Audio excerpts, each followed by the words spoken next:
আমার ফোনটা নষ্ট, তাই ভাবির মোবাইলটা হাতে নিয়ে টিপাটিপি করছিলাম। তখনই হঠাৎ হোয়াটসঅ্যাপে একটা মেসেজ আসে। মেসেজটা ওপেন করে দেখি একটা মেয়ে আমার ভাবিকে কিছু ছবি পাঠিয়ে লিখেছে সে নাকি আজ ঘুরতে গিয়েছিল, কিন্তু মেয়েটার গায়ে ড্রেসগুলো ছিল সেগুলো খুবই ছোট ছোট। মেয়েদের ছোট ছোট ড্রেস পরা আমার একদমই পছন্দ নয়, তাই আমি সঙ্গে সঙ্গে ওই হোয়াটসঅ্যাপ নাম্বারে একটা ফোন দেই। আপু, আমার ছবিগুলো কেমন হয়েছে?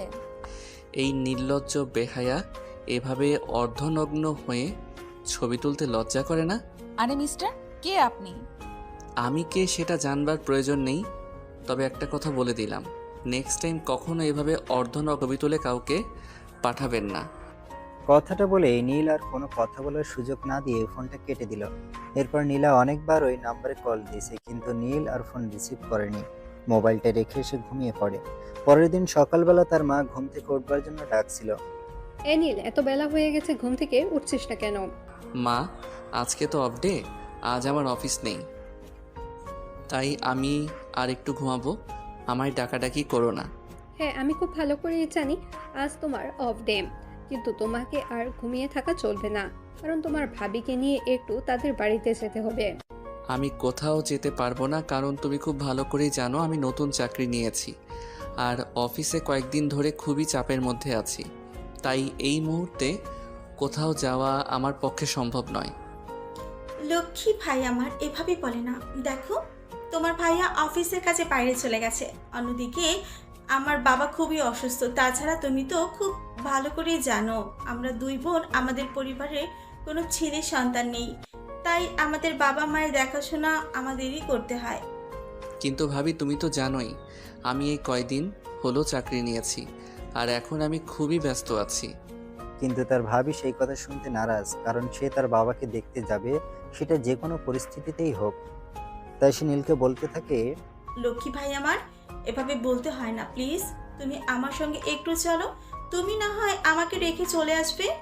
ঠিক আছে, তাহলে আমি যেতে রাজি আছি, কিন্তু আমাকে বাড়ির ভেতরে যেতে বলবে না। এটা কোনো ধরনের কথা? আমি কি তোমায় আদব কায়দা বলতে কোনো কিছু কোনোদিনও শেখাইনি নাকি? তোমার ভাবির বাবা অসুস্থ হয়ে সেখানে তুমি বলছো বাড়িতে না গিয়ে বাইরে থেকে চলে আসবে, এটা কোনো ধরনের অসভ্যতা? তখন নীল বলতে থাকে এই কথার নড়চড় হলে সে যাবেই না।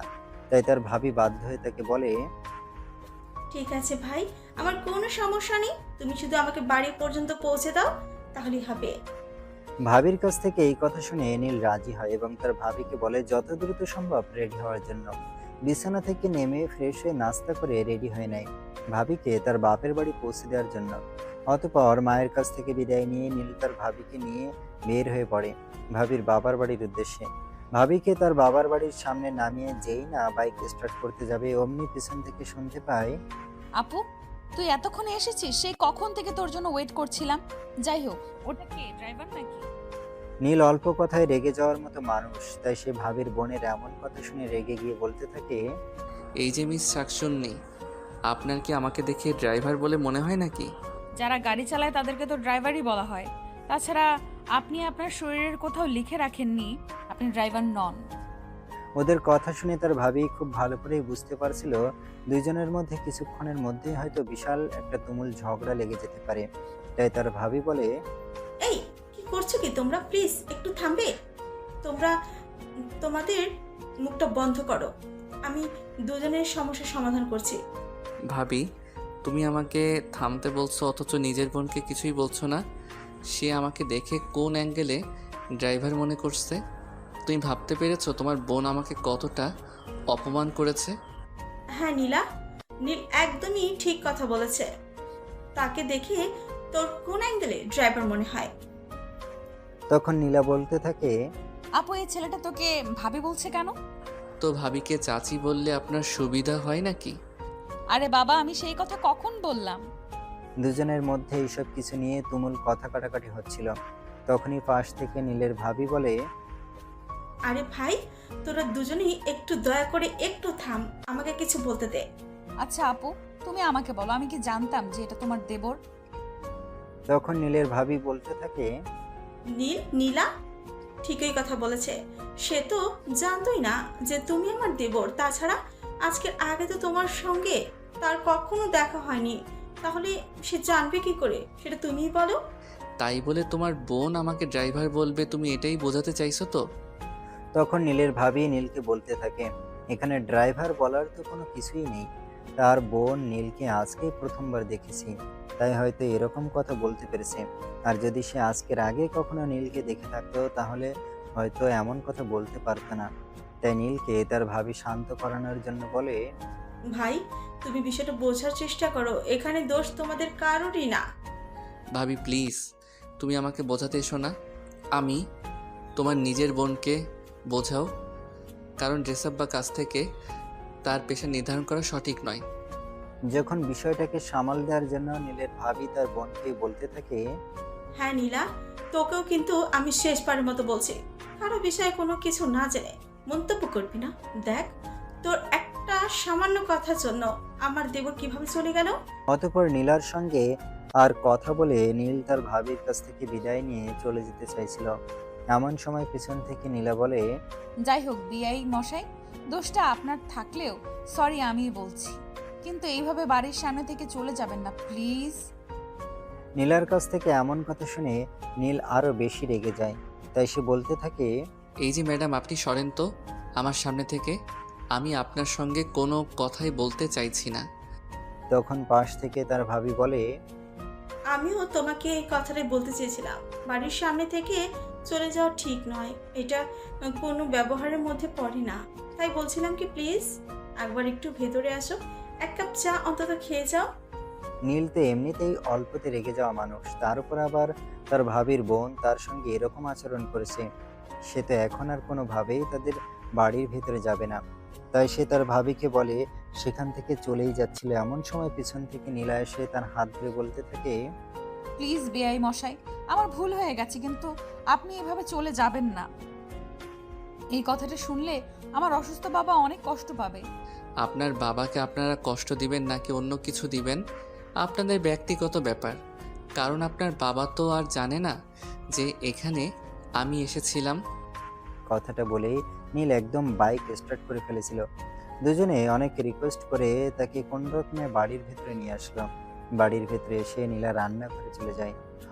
অতঃপর সেই নীলের জন্য ঠান্ডা বেলের শরবত আর কিছু স্ন্যাক্স নিয়ে আসে। চা খাওয়ার কথা বলে নিয়ে আসার পর এইসব কিছু আনাতে নীল রেগে গিয়ে বলতে থাকে, এই যে মিস, কি সমস্যা আপনার? আপনি তো বলেছিলেন আমাকে চা খাওয়াবেন, কিন্তু আপনি এসব কিছু আনলেন কেন? আমি এসব কিছু পছন্দ করি না। আপনার যদি আমাকে চা খাওয়ানোর ইচ্ছে থাকে তাহলে খেতে পারি, নয়তো আমি যাচ্ছি। আরে বিআই মশাই, আপনি এত রেগে যাচ্ছেন কেন? এত রেগে যাওয়ার কি আছে? আপনি এগুলো খান, শরীরটা ঠান্ডা করুন, তারপর আমি চা বানিয়ে নিয়ে আসি। এদিকে নীলের ভাবি তার বাবার রুমে চলে গেছিল। তাই নীল ভাবিকে ডাকতে শুরু করে, ভাবি, ও ভাবি, কোথায় তুমি? একবার এদিকে এসো। কি ব্যাপার নীল, কি হয়েছে? তুমি আমায় ডাকছো কেন? তোমরা সবাই কি আমার সঙ্গে মশকরা করতে শুরু করে দিয়েছো নাকি? আমি তো সেটাই বুঝতে পারছি না। নাস্তার টেবিলের দিকে তাকাতে তার ভাবি বিষয়টা বুঝতে পেরে নীলাকে বলে, কি ব্যাপার নীলা, তোকে তো বলেছিলাম নীলের জন্য শুধু চা বানিয়ে আনতে, তুই এসব কিছু কেন আনলি? তখন নীলা বলতে থাকে, আসলে মানুষের ভালো করতে নেই। আমি কই তোমার দেবরের জন্য ঠান্ডা শরবত স্ন্যাক্স নিয়ে আসলাম, কই তোমরা আমার একটু প্রশংসা করবে, সেটা না করে তোমরা উল্টো আমাকে বকাঝকা করছো। তো আপনার কি মনে হচ্ছে আপনাকে খুলে নিয়ে নাচা উচিত? সেটা করলে মন্দ হয় না। তাছাড়া বিআই, আপনি হয়তো আমাকে একটু মোটু ভাবছেন তাই না, কিন্তু বিআই মশাই আমার ওজন একদমই কম, আপনি চাইলে আমাকে কোলে নিয়ে নাচতে পারেন। এই কথাটা শোনার পরে নীলের মেজাজ একদমই খারাপ হয়ে যায়। তাই সে রাগী কণ্ঠে তার ভাবিকে বলে, ভাবি, আমি তোমার বোনের চেহারা দেখে বুঝতে পারছিলাম আজ তো একটা ফাজিলের হাড্ডি। সেজন্যই আমি তোমাদের বাড়ির ভিতরে আসতে চাইছিলাম না, কিন্তু তুমি আমাকে জোর করে এসব কিছুর জন্য নিয়ে আসলে। তখন নীলের ভাবি বুঝতে পারে নীল একটু বেশি রেগে যাচ্ছে। এখন যেভাবেই হোক তাকে সামলাতে হবে। তাই সে তার বোনকে বলে, নীলা প্লিজ, তুই এবার এখান থেকে যা, আমি দেখছি কি হয় এখানে। আরে বাবা, আমি তোর দেবরের খাবারে নজর দিব না, সেই সব বিষয় নিয়ে চিন্তা করিস না। এদিকে নীল রাগে শুধু বেলুনের মতো ফুলছে। এখন তো সে একদম উঠে দাঁড়িয়ে তার ভাবিকে বলতে লাগে, ভাবি, আমি যাচ্ছি, আর একটা কথা তোমাকে বলার ছিল, তুমি কিন্তু বাড়িতে ফেরার সময় কোনোভাবেই আমাকে এখানে আসতে বলবে না। ভাইয়াকে আসতে বলো, নয়তো তুমি একাই চলে যেও। আরে বেআই মশাই, আপনি আমাকে তো একবারও আপনাদের বাড়িতে যেতে বললেন না। এমন সুন্দরী বেআইন থাকলে মানুষ কত রোমান্টিক হয়ে কথা বলে, আর আপনি তো একদম আনরোমান্টিকের বস্তা। এই যে ঠিক করে কথা বলুন। আর একটা কথা, আপনার মতো ফাজিল মার্কা মেয়ের সঙ্গে কথা বলার কোনো ইচ্ছে আমার নেই। তাই আমি আশা করব নেক্সট টাইম আপনি আমার সঙ্গে কথা বলতে আসবেন না। আমার 10টা না 5টা না একটা মাত্র রঙ্গিলা বেআই, আর তার সঙ্গে আমি কথা বলবো না, এটা হয় নাকি? তখন নীল প্রচণ্ড ক্ষেপে গিয়ে সেখান থেকে এক ফোঁটা জল স্পর্শ না করে বের হয়ে সোজা বাড়িতে চলে আসে। আর বাড়িতে এসেই তার মাকে রাগ দেখাতে শুরু করে। মা, এই মা, কোথায় তুমি? কি ব্যাপার, কি হয়েছে? এভাবে চিৎকার চেঁচামেচি করছিস কেন? আমার মনে রং লেগেছে, তাই এইভাবে চেঁচামেচি করছি। কেন, কোনো সমস্যা হয়েছে নাকি? তখন নীল ওই বাড়িতে ঘটে যাওয়ার সমস্ত ঘটনা তার মায়ের সঙ্গে বলে, আর বলে তাকে যেন আর কোনোদিন কোনোভাবেই ওই বাড়িতে যাওয়ার জন্য না বলা হয়। এই কথা শুনে তার মা তাকে বলে, দেখ বাবা, এভাবে বলতে হয় না। মেয়েটা হয়তো একটু ফাজিল, কিন্তু খুব ভালো মনের মানুষ। সে তোকে প্রথমবার দেখেছে, তাই হয়তো এরকম করেছে। মা, তোমাকে আমি আগেই বলে দিয়েছি, তুমি এই বিষয়ে আমাকে কোনো রকম কোনো রিকোয়েস্ট করবে না। আমি তোমার সেই রিকোয়েস্ট রাখতে পারবো না। কথাটা বলেই নীল তার মাকে কথা বলার কোনো সুযোগ না দিয়ে সেখান থেকে চলে আসে। নিজের রুমে এসে দরজা বন্ধ করে ঘুমিয়ে পড়ে। এদিকে দেখতে দেখতে দিনটা কেটে গেল। সন্ধ্যাবেলা যখন সে তার বন্ধুদের সঙ্গে চায়ের দোকানে বসে আড্ডা দিচ্ছে, এমন সময় হঠাৎ তার মোবাইলে একটা আননোন নাম্বার থেকে ফোন আসে। নীল সচরাচর অপরিচিত ফোন রিসিভ করে না, কিন্তু ফোনটা বেজেই চলেছিল, তাই সে ফোনটা রিসিভ করে। আসসালামু আলাইকুম, কে বলছেন? ওয়ালাইকুম আসসালাম নীল, আমি তোমার ভাবি বলছি। ও, এটা কার নাম্বার? আর তোমার ফোন কোথায়? তুমি তো তোমার ফোন থেকে ফোন করতে পারতে। আসলে আমার ফোনে ব্যালেন্স শেষ হয়ে গিয়েছিল, আর গতকাল তোমার ভাইয়াকে রিচার্জ করে দেওয়ার কথা বলতে মনে ছিল না। আচ্ছা ঠিক আছে, এখন এটা তো বলো, কেন ফোন করেছো? কোনো সমস্যা হয়েছে নাকি? হ্যাঁ ভাই, তুমি দয়া করে একটু আমাদের বাসায় আসো। আমার বাবার অবস্থা খুবই খারাপ, হসপিটালে নিতে হবে, কিন্তু আমরা দু বোন কোনোভাবেই কিচ্ছু করে উঠতে পারছি না। তখন নীল বলে সে অ্যাম্বুলেন্সকে ফোন দিয়ে বলে দেবে, কিন্তু সে কোনোভাবেই তাদের বাড়িতে যাবে না, কারণ নীলার ব্যবহার একদমই ভালো নয়। তখন তার ভাবি তাকে অনেক রিকোয়েস্ট করে বলতে থাকে, প্লিজ ভাই, তুমি এভাবে বলো না। দেখো, আমার বাবা খুবই অসুস্থ, এই মুহূর্তে এসব কথা বলার সময় নয়। অতঃপর তার ভাবি তাকে অনেক রিকোয়েস্ট করে বলে সে সেখানে যেতে রাজি হয় এবং তার ভাবির বাবাকে নিয়ে হসপিটালে যায়। হসপিটালে ভর্তি হওয়ার পরেই শুরু হয় দৌড়াদৌড়ি, এইখান থেকে ওখানে, ওখান থেকে সেখানে। এভাবে পরীক্ষা নিরীক্ষা এবং ডাক্তার দেখানো শেষ হলে নীল তার ভাবিকে বলে, ভাবি, এখন তো সব কাজ শেষ, তাহলে আমি এখন আসছি। আচ্ছা ঠিক আছে, এসো, কিন্তু আর একটা কথা বলার ছিল। দেখো ভাই, এখানে তো আমি একাই থাকতে পারবো, আর বাড়িটা একদম ফাঁকা। তুমি প্লিজ একটু নীলাকে বাড়িতে নামিয়ে দিয়ে এসো। ভাবি, তুমি আর যাই কিছু বলো না কেন, এমন কথা বলো না, কারণ তুমি খুব ভালো করে জানো তোমার বোনের সম্পর্কে। শুধুমাত্র সেই কারণেই আমি তোমার বোনকে বাড়িতে পৌঁছে দেওয়ার দায়িত্ব নিতে পারবো না। প্লিজ এভাবে বলো না। দেখো, তুমি তো জানোই আমাদের অবস্থাটা কি এখন। তুমি যদি ওকে বাড়িতে পৌঁছে না দাও, তাহলে কে পৌঁছে দিবে বলো তো? ভাবি, ওসব কিছু আমি জানি না, কিন্তু তোমার ফাজিল মার্কা বোনকে আমি বাড়ি পর্যন্ত পৌঁছে দিতে পারবো না। কথাটা বলেই নীল সেখান থেকে বের হয়ে চলে যেতে চাইছিল। এমন সময় আবারও তার ভাবি পিছন থেকে বলতে থাকে, লক্ষ্মী ভাই আমার, প্লিজ এরকমটা করো না। তুমি তো বুঝতেই পারছো। ঠিক আছে দাঁড়াও, আমি নীলাকে ভালো করে বলে দিচ্ছি যেন সে ফাজলামো না করে। হ্যাঁ, তুমি তোমার বোনকে ভালো করে বুঝিয়ে বলো, সে যেন আমার সঙ্গে এসব ফাইজলামো মার্কা কথাবার্তা না বলে। না হলে তাহলে আমি তাকে নিয়ে যাব, নয় তো নয়। তখন নীলের ভাবি ভিতরে গিয়ে নীলার সঙ্গে কি যেন বলে, আর তারপর নীলাকে বাইরে নিয়ে আসে। নীলকে দেখে নীলা বলে ওঠে, আই প্রমিস বিআই মশাই, আপনার সঙ্গে আর কোনো ইয়ার্কি মশকরা করব না। আপনি তো জানেনই আমার বাবা খুবই অসুস্থ, এই মুহূর্তে এইসব করার সময় নাই। ঠিক আছে, বাইকের পেছনে উঠে বসুন। নীলা বাইকে উঠে নীলের একটু কাছাকাছি বসছিল। নীলের শরীরের সঙ্গে তার শরীর লেগে যাচ্ছিল। এটা দেখেই নীল বলে, এই কি করছেন কি আপনি? আপনি আমার শরীরের সঙ্গে ঘেঁষে বসছেন কেন? একটু দূরে গিয়ে বসতে পারেন না? আরে বাবা, আমি দূরে গিয়ে বসতে তো বাইক থেকে পড়ে যেতে পারি। সে আপনার ব্যক্তিগত ব্যাপার, সেই সব বিষয়ে আমি কোনো কিছুই জানি না। কিন্তু আপনি দয়া করে আপনার শরীরের সঙ্গে আমার শরীরটা লাগাবেন না। তখন পাশ থেকে নীলের ভাবি বলতে থাকে, নীলা, তুই একটু সরিয়ে বস। আর নীল, ও যদি এতটা দূরে বসে তখন তো আবার পড়ে গিয়ে ব্যথা পেতে পারে। ওইসব বিষয়ে আমার বিন্দুমাত্র মাথা ব্যথা নেই, সেটা তো তোমাকে আমি আগেই বললাম। এখন যদি তোমার ইচ্ছা থাকে তোমার বোনকে আমার সঙ্গে দিতে পারো, আর ইচ্ছে না থাকলে নাই। তখন কোনো উপায়ান্তর না দেখে নীলা একটু দূরেই বসে আর নীল বাইক স্টার্ট করে বাইক চালাতে শুরু করে। পথিমধ্যে একটা ম্যান হলেও ঢাকনার সঙ্গে ধাক্কা লেগে নীলা বাইক থেকে ছিটকে রাস্তায় পড়ে যায়। আর নীল কিছু দূরে গিয়ে বাইকটা থামায়, দেখে নীলা রাস্তার পাশে পড়ে আছে, হয়তো ব্যথা পেয়েছে, কান্না করছে। সেটা দেখে নীল দৌড়ে নীলার কাছে চলে আসে আর নীলাকে জিজ্ঞেস করে, আপনি পড়লেন কিভাবে? আবার আপনার বাইকটা ব্যাক করে পেছনে নিয়ে আসুন। আমি আপনার বাইকের পেছনে বসি, তারপর আবার পড়ে গিয়ে আপনাকে দেখাই কিভাবে পড়েছি। আরে বাবা, যখন আপনি দেখলেন যে মোটর সাইকেলটা কিছু একটা সঙ্গে ধাক্কা লেগে গেছে, তখন আপনি আমাকে ধরলেন না কেন? হ্যাঁ, আমি আপনাকে ধরি আর আপনি আমাকে এখানে ফেলে দিয়ে চলে যান।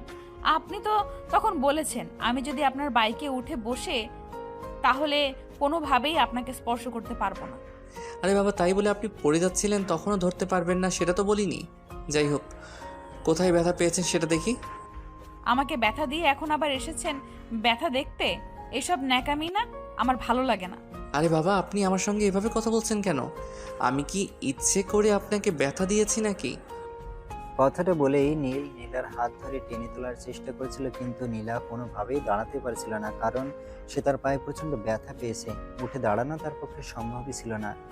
নীল তাকে পাঁজা কোলে তুলে নিয়ে বাইকের পিছনের সিটে বসিয়ে দেয়।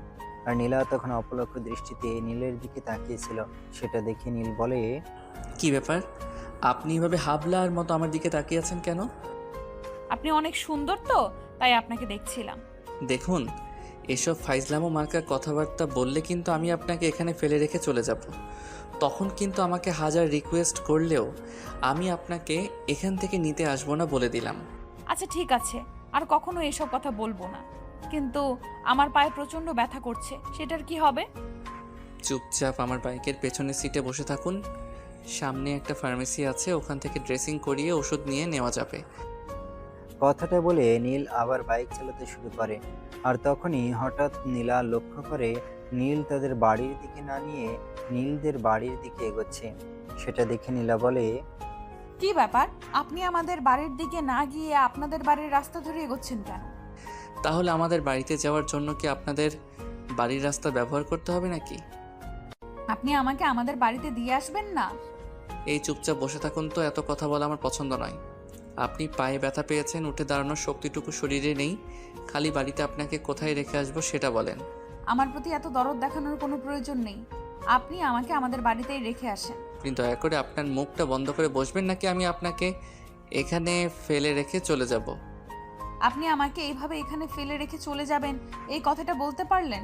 আপনার মুখে একটু আটকালো না? এখন যদি আপনি আপনার মুখটা বন্ধ না করেন তাহলে কিন্তু আমি সত্যি আপনাকে এখানে ফেলে রেখে চলে যেতে বাধ্য হব। তখন নীলা আর কোনো কথা বলে না, চুপচাপ বাইকের পিছনে বসে থাকে। কিছু দূর যাওয়ার পর নীল বাইক দাঁড় করিয়ে একটা ফার্মেসি থেকে নীলার জন্য কিছু ঔষধ নিয়ে নেয়। তারপর আবার বাইক স্টার্ট করে একদম তাদের বাড়ির সামনে এসে দাঁড়ায়। বাইকে দাঁড় করাতেই নীলা বাইক থেকে নামতে চাইছিল, এমন সময় নীল বলে, এই দাঁড়ান আপনি। দুটি দাঁড়ানোর শক্তি নেই, উনি আবার বাইক থেকে নামতে চাইছেন। চুপচাপ বসুন তো, এখানে আমি আপনাকে নিয়ে যাচ্ছি। কথাটা বলে নীল বাইকটা দাঁড় করিয়ে নীলাকে বাইক থেকেই পাঁজা কোলে তুলে নেয় আর কোলে রেখে কলিং বেল চাপ দেয়। কিছুক্ষণ পর তার মা এসে দরজা খুলে নীলাকে তার কোলে দেখে জিজ্ঞাসা করে, কিরে, কি হয়েছে? নীলার ও তোর খুলে কেন? পড়ে গিয়ে পায়ে প্রচণ্ড ব্যথা পেয়েছে। বাড়ি গিয়ে চলে যেতে চাইছিল, কিন্তু ফাঁকা বাড়িতে রেখে আসলে কে দেখাশোনা করবে, তাই এখানে নিয়ে আসলাম। একদম ঠিক কাজ করেছিস। তুই ওকে আমার রুমে রেখে আয়, তারপর আমি দেখছি। কথাটা বলে নীলের মা এখান থেকে চলে যায় আর নীল তাকে নিয়ে তার মায়ের রুমে চলে যায়। নীল নীলাকে কোল থেকে নামিয়ে সেই রুম থেকে বের হয়ে চলে আসতে চাইছিল, তখনই পিছন থেকে নীলা তার হাতটা ধরে ফেলে আর বলে, আমাকে এখানে নিয়ে আসলেন কেন? আমি এখানে থাকতে পারবো না। চুপচাপ মুখটা বন্ধ করে এখানে বসে থাকুন। এত কথা বলা আমি পছন্দ করি না। শরীর সুস্থ হওয়ার পর এখান থেকে যাবেন। আমার বাবা তো হসপিটালে রয়েছে, আমার বাবার দেখাশোনা কে করবে? আপু একা কত দিক সামলাবে? নীলার এই কথা শুনে নীল চিৎকার দিয়ে বলে ওঠে, সেসব নিয়ে চিন্তা করবার কথা আমি আপনাকে বলিনি। সেই সব কিছু নিয়ে চিন্তা করবার জন্য আমি রয়েছি। প্রয়োজন হলে অফিস থেকে ছুটি নেব, আপনি তাও মুখটা বন্ধ রাখুন। ঠিক আছে।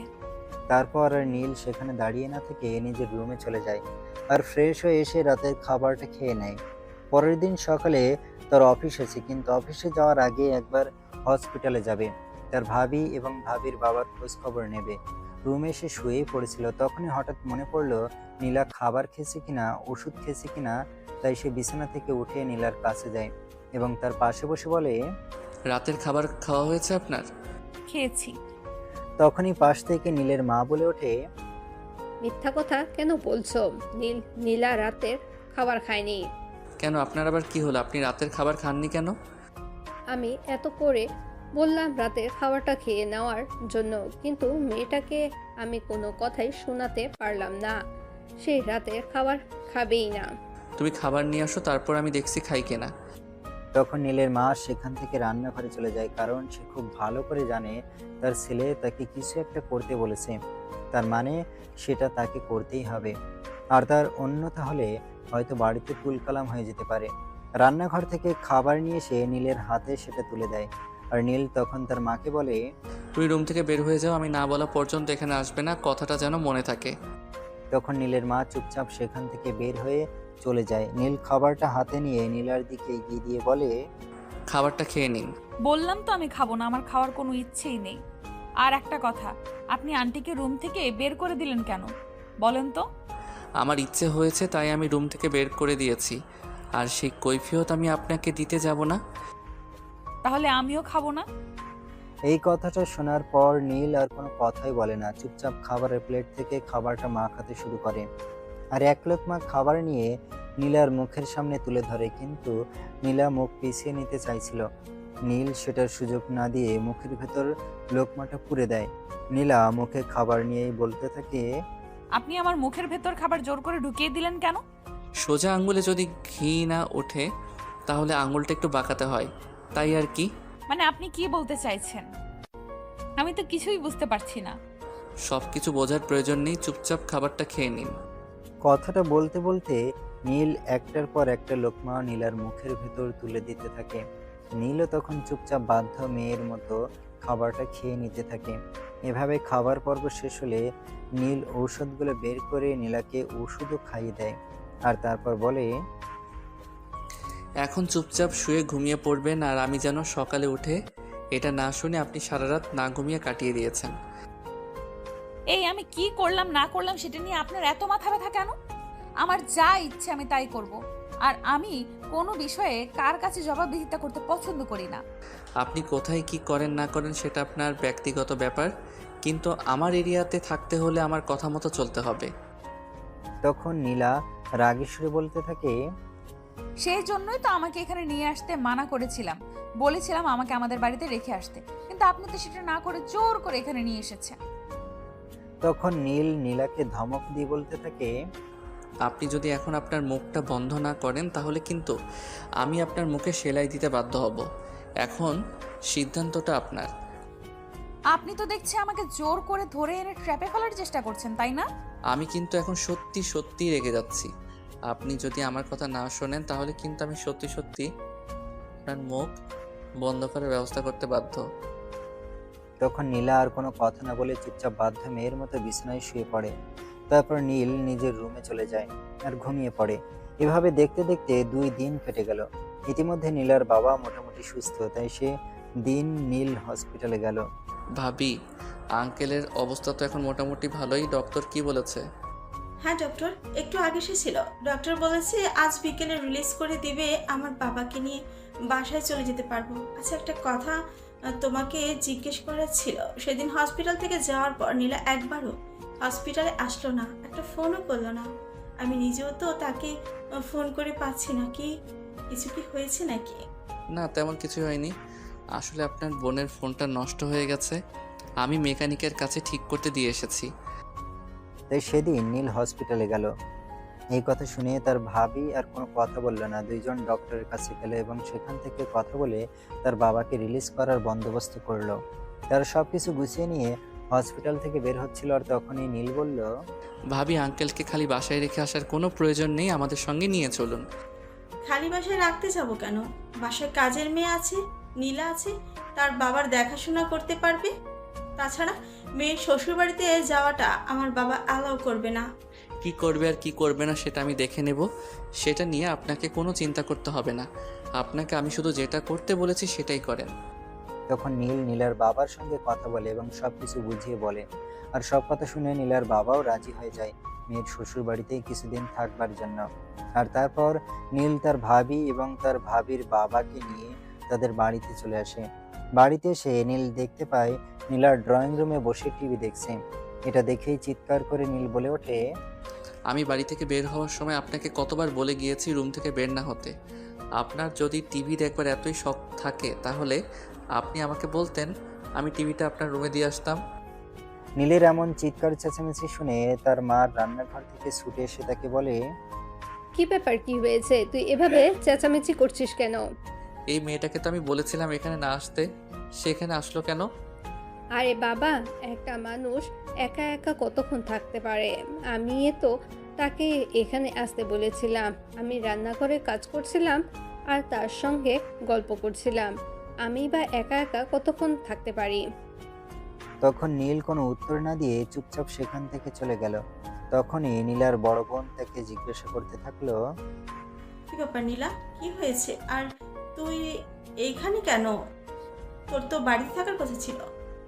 অতঃপর নীলা তার বড় বোনকে সবকিছু খুলে বলে এবং সবকিছু শুনে তার বোন বলে, কিন্তু আমি যখন নীলের কাছে এসব বিষয় জিজ্ঞেস করছিলাম তখন নীল তো আমাকে এ ব্যাপারে কোনো কিছুই বললো না, শুধু বললো তোর ফোনে সমস্যা হয়েছে। এ ব্যাপারে আমি কি বলতে পারি সেটা তুই নিজেই বল না। তোর যে দেবর, তুই তো খুব ভালো করে জানিস তার চরিত্র স্বভাব সম্পর্কে। তখন নীলার বড় বোন আর কোনো কথা না বলে সেখান থেকে চলে যায়। এদিকে নীল রুমে সে ড্রেস চেঞ্জ করে এবং নিচে যায় ডিনার করবার জন্য। তখনই তার ভাবি তাকে বলে, কি ব্যাপার? আমি তখন তোকে জিজ্ঞেস করলাম, তুমি কেন বললে না নীলা আমাদের বাড়িতে আছে? বললে তুমি আরও হাজারটা প্রশ্ন করতে, তাই বলিনি। তোমার বোনকে বলেছিলাম আমার থেকে একটু দূরে বসতে, আর তখনই একটা ম্যানহোলের সঙ্গে মোটর সাইকেলে ধাক্কা লাগে। সে আমাকে না ধরে রাস্তায় পড়ে গিয়ে পায়ে প্রচণ্ড ব্যথা পেয়েছে। তাই আমি তোমাকে কিছু না জানিয়ে এখানে নিয়ে এসেছি, কারণ তোমাকে জানালে তুমি অযথাই টেনশন করবে।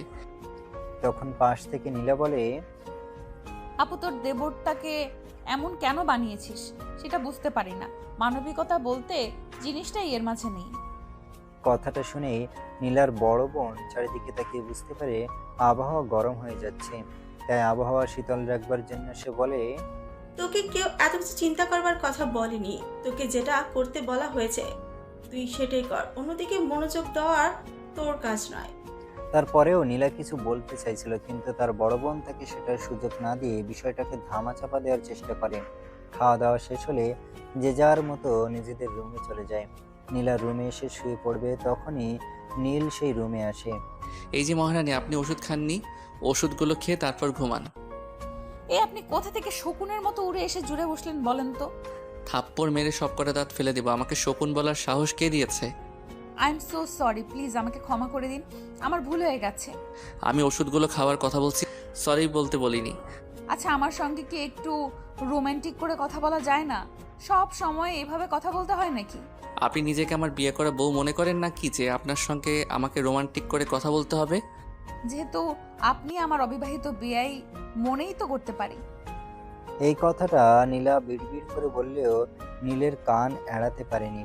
সে স্পষ্ট কথাটা শুনে ফেলে এবং ধমক দিয়ে বলে, অসভ্য একটা, আমার এইখানে কয়দিন থাকলে না চটি একদম সব ঠিক করে দেব। আচ্ছা, আমার প্রতি কি আপনার একটুও দরদ লাগে না? এত সুন্দরী একটা মেয়ে, তার সাথে আপনি সব সময় এভাবে রুক্ষ ভাষায় কথা বলেন। নিজেকে আপনি মিস ওয়ার্ল্ড বাংলাদেশ মনে করেন নাকি, যে আপনার প্রতি আমার আগলা পিরিত দেখাতে হবে? কথাটা শুনে নীলা কথাটা শুনে নীলা একটু মনে মনে কষ্ট পায়, কারণ সে এইটুকু বড় হয়েছে, কখনো তার সঙ্গে কেউ এভাবে আচরণ করেনি। আর নীল তার বিয়ে, যেখানে তাদের একটা রসের সম্পর্ক তৈরি হওয়ার কথা, সেখানে এরকম রুক্ষ ব্যবহার সে মেনে নিতে পারছে না। তাই নীলা নীলকে বলে, ও তাই নাকি? আচ্ছা ঠিক আছে, তাহলে দেখছি বিষয়টা। কথাটা বলেন নীল ওষুধগুলো তার হাতে নেয় এবং নীলার মুখ চেপে ধরে। ওষুধগুলো তার মুখে ঢুকিয়ে দেওয়ার চেষ্টা করতে নীলা তার হাতে খট করে একটা কামড় বসিয়ে দেয়। নীলা অনেক জোরেই কামড় দিয়েছিল, তাই নীলের হাতে অনেকে ব্যথা পায়। আর সেই কামড়ের জায়গায় দাঁত ফুটে একদম রক্ত বেরোতে শুরু করে। আর সেজন্যই নীল অনেক জোরে একটা চিৎকার করে। ও মাগো, এটা আপনি কি করলেন? আপনি মানুষ নাকি রাক্ষস আমি তো সেটাই বুঝতে পারছি না। কেউ কাউকে এভাবে কামড় দিতে পারে? কথাটা শুনে নীল প্রচন্ড পরিমাণ ক্ষেপে যায়, আর তখনই নীলাকে বলতে থাকে, আপনি এক্ষুনি আমার বাসা থেকে বের হন। আমি চাই না আপনি 1 সেকেন্ড এখানে থাকেন। আপনি কি ভেবেছেন আমার যাওয়ার মতো কোনো জায়গা নেই? আপনার এখানে আমাকে পড়ে থাকতে হবে? আমিও আপনার এখানে থাকতে চাই না। জাস্ট 1 মিনিট ওয়েট করুন, আমি এক্ষুনি এখান থেকে চলে যাচ্ছি। ইতিমধ্যে তাদের দুজনের মধ্যে প্রায় চিল্লাচিল্লি শুরু হয়ে গেছে। সেটা শুনে বাড়ির সবাই সেখানে উপস্থিত। তার তখনই নীলের মা বলে, কি ব্যাপার, কি হয়েছে? এটা বাড়ি নাকি মাছের বাজার? আমি তো কিচ্ছু বুঝতে পারছি না। এখানে এত চিল্লামিল্লি কেন? মা, এই মেয়েটাকে এক্ষুনি বলো আমাদের বাড়ি থেকে বের হয়ে যেতে। আমি একে আর 1 সেকেন্ড এখানে দেখতে চাই না। আমি কোনো কিছু জানি না আর জানতেও চাই না। তোর কি মাথা খারাপ হয়ে গেছে নাকি? তুই কি বলছিস তুই জানিস এত রাতে মেয়েটা কোথায় যাবে আর কিভাবে যাবে? আমি শুধু এইটুকু জানি, মেয়েটা এখানে থাকবে না। তার ভাবি এই কথাগুলো পাশে দাঁড়িয়ে শুনছিল, কিন্তু কি হয়েছে আর কি হয়নি সেই সব কিছু কোনোভাবেই বুঝতে পারছিল না। তাই সে নীলাকে জিজ্ঞাসা করে, কি ব্যাপার নীলা, কি হয়েছে? এখানেই নীল এভাবে রেগে গেছে কেন? এই সব কিছু তুমি আমাকে জিজ্ঞেস করছো কেন? তোমার আদরের দেবরকে জিজ্ঞেস করো না। তখন নীল চিৎকার করে বলে, এই বেয়াদব মেয়ে, তোকে আমি একটাও কথা বলতে মানা করেছি। তুই এক্ষুনি আমাদের বাড়ি থেকে বের হয়ে যাবি, তা না হলে কিন্তু আমি তোকে ঘাড় ধাক্কা দিয়ে বাড়ি থেকে বের করে দিতে বাধ্য হব। নীল ভাই, আমার প্লিজ এভাবে পাগলামি করো না। কি হয়েছে আমাকে খুলে বলো। তখন নীল একটু আগে ঘটে যাওয়া সমস্ত ঘটনাটা তার ভাবির সঙ্গে খুলে বলে। আর সবকিছু শুনে তার ভাবি নীলাকে বলে, নিজের ভালোটাও তুই বুঝিস না, তাই না? আমার ভালোটা কাউকে বুঝিয়ে দিতে হবে না। পরিস্থিতি কোনোভাবেই সামলানো যাচ্ছে না। নীল মুহূর্তের মধ্যেই আরো বেশি ক্ষেপে উঠছে। সেটা দেখে তার মা বুঝতে পারলো এই মুহূর্তে তার মা ছাড়া আর কেউ থেকে সামলাতে পারবে না। তাই তার মা তাকে বলল, বাবা তুই একবার আমার সঙ্গে আয়। তখন নীল তার মায়ের সঙ্গে ড্রয়িং রুমে যায়। আর তার মা তাকে কি হয়েছে না হয়েছে সেই সব কিছু জিজ্ঞাসা করার পর নীল তার মায়ের কাছে সমস্ত ঘটনা খুলে বলে। আর তখনই তার মা দেখে নীলের হাত দিয়ে রক্ত গড়িয়ে পড়ছে। তাই তার মা ফার্স্ট এডের বক্স এনে নীলের হাতে ফার্স্ট এড করে দেয়। ততক্ষণে নীলের মেজাজ একটু ঠান্ডা হয়েছে। তার মা তার মাথায় হাত বুলিয়ে দিতে দিতে বলে, বাবা তুই তোর রুমে চল, একটু রেস্ট নিতে হবে। মা, তুমি যতক্ষণ এই মেয়েটাকে আমাদের বাড়ি থেকে বের না করছো ততক্ষণ আমি কোনোভাবেই ঘুমাতে পারবো না। আমার ঘুম আসবে না। বাবা তুই রুমে যা, মাথাটা ঠান্ডা কর। আমি সকালবেলা আমি তাকে তাদের বাড়িতে পাঠিয়ে দিব। কথাটা মনে থাকে যেন। আর যদি আমি সকালবেলা ঘুম থেকে উঠেই মেয়েটাকে আমাদের বাড়িতে দেখতে পাই, তাহলে কিন্তু আমি নিজেই এই বাড়ি ছেড়ে চলে যাব বলে দিলাম। অতঃপর তার মা তাকে কোনো রকমে শান্ত করে রুমে পাঠিয়ে দেয়। আর এদিকে রুমে এসে নীলাকে বলে, ওর ব্যবহারে তুমি প্লিজ কিছু মনে করো না। ও ছোটবেলা থেকে এরকম, তার কথার বাইরে কেউ কিছু করলে সেটা সে সহ্য করতে পারে না। আপনার ছেলে নিজেকে কি মনে করে আমি তো সেটাই বুঝতে পারছি না। সেটা নিজেকে অলরাউন্ডার মনে করে নাকি অন্য কিছু? আরে বাবা আস্তে কথা বলো, সে শুনতে পেলে আবার রেগে যাবে। তোমাকে হয়তো এক্ষুনি এই বাড়ি ছেড়ে চলে যেতে হবে। আচ্ছা আপনারা ওকে এত ভয় পান কেন বলেন তো? সে কি বাঘ নাকি ভাল্লুক? কথাটা বলার আগেই নিজের মা তার মুখ চেপে ধরে আর মুখ বন্ধ করতে বলে। তখন নীলা তার কোনো কথা বলে না, চুপচাপ শুয়ে পড়লো। এভাবে সকাল হয়ে গেল। সকাল হতে না হতেই নীল তার ভাবির রুমে গেল। ভাবি, তোমার বোনকে আমাদের বাড়ি থেকে বিদায় করেছো? সে এখনো ঘুম থেকে ওঠেনি। সে ঘুম থেকে উঠলেই আমি তাকে পাঠিয়ে দেওয়ার ব্যবস্থা করছি। কি বললে তুমি? নবাবজাদি এখনো পড়ে পড়ে ঘুমাচ্ছেন? দাঁড়াও, তুমি দেখাচ্ছি মজা। কথাটা বলেই নীল আর একটা মুহূর্ত দেরি না করে সেখান থেকে বের হয়ে সোজা নীলা যে রুমে ঘুমাচ্ছিল সেই রুমে চলে গেল। আর সেই রুমে জগে এক জগ পানি নীলার মুখের উপর ঢেলে দিল। তখনই নীলা লাফ মেরে বিছানা থেকে উঠে বসলো। চোখ খুলে তাকাতে দেখতে পায় নীল তার সামনে দাঁড়িয়ে আছে। নীলকে দেখতে পেয়ে তার মেজাজ অনেক বেশি খারাপ হয়ে যায় আর সে চিৎকার মেরে বলে, আপনি এখানে কি করতে এসেছেন? আপনাকে বলেছিলাম সকাল হওয়ার আগে এখান থেকে চলে যেতে। আপনি এখনও এখানে পড়ে রয়েছেন কেন? সকালটা হতে তো দিবেন, সবে মাত্র সকাল 6টা বাজে। আমি তো 10টার আগে ঘুম থেকেই উঠি না, তাহলে আপনি এত সকালে আমাকে ডাকতে এসেছেন কেন? আপনার নবাবী আপনি আপনার বাড়িতে গিয়ে দেখান। এখানে আপনার নবাবী দেখানো চলবে না। চুপচাপ বিছানা দেখেন, নামেন, আর বিছানা থেকে নেমে এসব ভেজা জিনিসপত্র ছাদে মেলে দিয়ে আসেন। আমারে পাগলে পাইছে নাকি যে আমি এসব জিনিসপত্র ছাদে নিয়ে যাব? আপনি নেবেন, আরও ভালো করবেন, আপনাকে নিতে হবে। পারবো না আমি ওসব কিছু নিতে। আপনি জানেন না আমি পায়ে ব্যথা পেয়েছি, তার উপর আবার বিছানার জাজিম অনেক ওজন। এইসব কিছু আমি কিভাবে নিব? আমি এত কৈফিয়ত দিতে এখানে আসিনি, যেটা বলছি সেটাই করেন, তা না হলে কপালে খারাপ আছে বলে দিলাম। নীলা তখন কিছু বলতে গিয়েও থেমে গেল, কারণ সে খুব ভালোভাবেই বুঝতে পারছে এখন যদি সে নীলের সঙ্গে কথা কাটাকাটি করে তাহলে হয়তো তার সঙ্গে খারাপ কিছু হয়ে যেতে পারে। কারণ নীল যে প্রকৃতির মানুষ, এই বাড়িতে 2 দিন থেকে যা বুঝতে পেরেছে তার ভিত্তিতে তার সঙ্গে খারাপ কিছু হতে বেশি সময় লাগবে না। তাই সে চুপচাপ বিছানা থেকে নামলো এবং অনেক কষ্ট হওয়া সত্ত্বেও ভেজা জিনিসগুলোর ছাদে মেলে দিয়ে আসলো। তারপর সে নাস্তা না করে এই বাড়ি থেকে বের হয়ে চলে যেতে চাইছিল। তখনই পেছন থেকে নীলের মা বলল, কি ব্যাপার নীলা, সকালবেলা ঘুম থেকে উঠে কাউকে কিছু না বলে চলে যাচ্ছ কেন? আমার কি করার আছে আন্টি, আপনি নিজেই সেটা বলেন। আপনার ছেলে আমাকে সকালবেলা ঘুম থেকে উঠে হাজারটা অপমান করেছে, তারপর আবার আমি কোন মুখে এখানে থাকবো? তখন নীলের মা বলতে থাকে কি হয়েছে না হয়েছে সেই সব কিছু তিনি পরে দেখবেন। কিন্তু নীলা যেন কোনোভাবেই নাস্তা না করে এই বাড়ি থেকে বের না হয়। আর ঠিক তখনই নীল সেখানে এসে উপস্থিত হয় আর বলে, এটা কি তুমি রেস্টুরেন্ট খুলে বসেছো নাকি? নীল, ভদ্রভাবে কথা বলো। মা, এখন কি আমাকে ভদ্রতাও শিখতে হবে নাকি? হ্যাঁ, তোমাকে তাই করতে হবে, কারণ তুমি ভুলে যাচ্ছ একটা মেয়ের সঙ্গে কিভাবে ব্যবহার করতে হয়, একটা মেয়ের সঙ্গে কিভাবে কথা বলতে হয়। তখন নীল তার মায়ের কথার কোনো উত্তর না দিয়ে নীলার দিকে তাকায় আর তাকে বলে, এই যে বেহায়া নির্লজ্জ, এখনো এখানে দাঁড়িয়ে আছেন কেন? আপনি এখান থেকে চলে যাচ্ছেন না কেন? নীল, জাস্ট স্টপ ইয়োর মাউথ। তখন নীলের মা আর কোনো কিছু বলার সুযোগ না দিয়ে নীলা বলে, থাক আন্টি, আমি একজন বাইরের লোক, আর আমি চাই না আমার কারণে আপনাদের সংসারে কোনো অশান্তি হোক। আমি চলে যাচ্ছি। আপু ঘুম থেকে উঠলে বলবেন বাবাকে বাড়িতে দিয়ে আসতে, আমি বাবার দেখাশোনা করতে পারবো। নীলা, তুমি এভাবে চলে যেও না। কিন্তু নীলা তখন আর কারোর কোনো কথাই শোনে না। সে সেখান থেকে বের হয়ে সোজা নিজের বাড়িতে চলে গেল। আর এদিকে নীলের মা নীলকে অনেক বকাবকি করতে থাকলো, কিন্তু নীল সেদিকে কোনো রকম কর্ণপাত করলো না। সে রুমে এসে নিজের মতো করে তৈরি করে নিল অফিসে যাওয়ার জন্য। আর তারপর নিচে গেল নাস্তা করতে। সে টেবিলে গিয়ে তার মাকে ডাকছিল নাস্তা দেওয়ার জন্য। তখন তার মা বলতে লাগলো, তখনই নীলের ভাবি সেখানে এসে বলতে লাগে, আমি তোকে নাস্তা বানিয়ে দিতে পারবো না, তোর নাস্তা তুই নিজে বানিয়ে খা। তোর জন্য একটা মেয়েকে না খেয়ে চলে যেতে হলো।